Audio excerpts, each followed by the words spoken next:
By way of background, there are currently 10 global industry classification standards, or GICS, in both the S&P 500 and the MSCI World Indexes. Now, these classifications are used to define equity categories, such as information technology, financials, healthcare, and are used by nearly all participants in the investment industry as a framework for categorizing and analyzing equity sectors.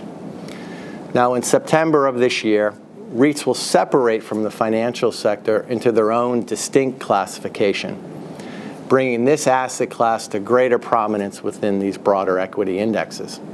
Now, just to give you some perspective on the size of REITs as a separate classification, they'll be as large or even larger than utilities, telecom, and materials within these broad indices.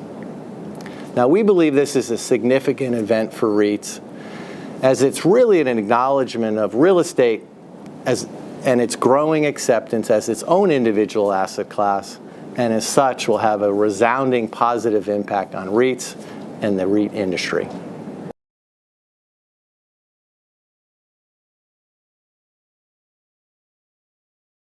We believe there are three broad categories where REITs should benefit from this change that will have both short and long-term implications. The first being increased demand. The second, the potential to reduce long-term volatility. And then finally, an impact on allocation by generalist equity managers. Well, let me address each of these separately, and I'll start with increased demand first. REITs have long been ignored by the generalist investor, but with greater transparency to their performance, there will come increased attention to this asset class, and that should encourage more demand.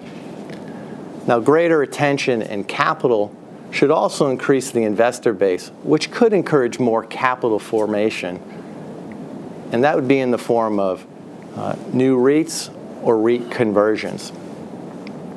Now, generalist investors have historically been very underallocated to REITs, and it's our estimate and others that in order just to close the gap between their current weight and a market weight position in REITs, that would require an investment of almost $100 billion of incremental buying, a potentially huge tailwind for REIT shares. The second benefit would be the potential to reduce volatility. With a broader ownership of REITs, there should be greater liquidity, and over time we would expect that to dampen volatility. Now, REITs have been caught up in bank volatility really through their association with financials. And by removing REITs from the financial sector, we believe that will also have a dampening effect on volatility.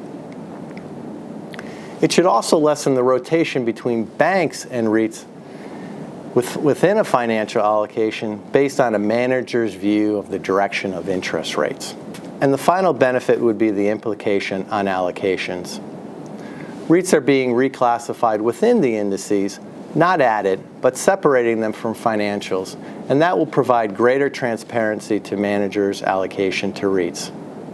Outside of utilities, REITs have the lowest correlation to the S&P 500, and that would become more apparent as a standalone classification and could encourage greater ownership of REITs as investors seek out the long-term return and diversification benefits of REITs. And finally, the historical underweight to REITs by generalist managers really reflects and oftentimes a lack of understanding with respect to the asset class, underscoring the need for a specialist REIT manager, which should lead investors to the conclusion that they should have a separate allocation to REITs.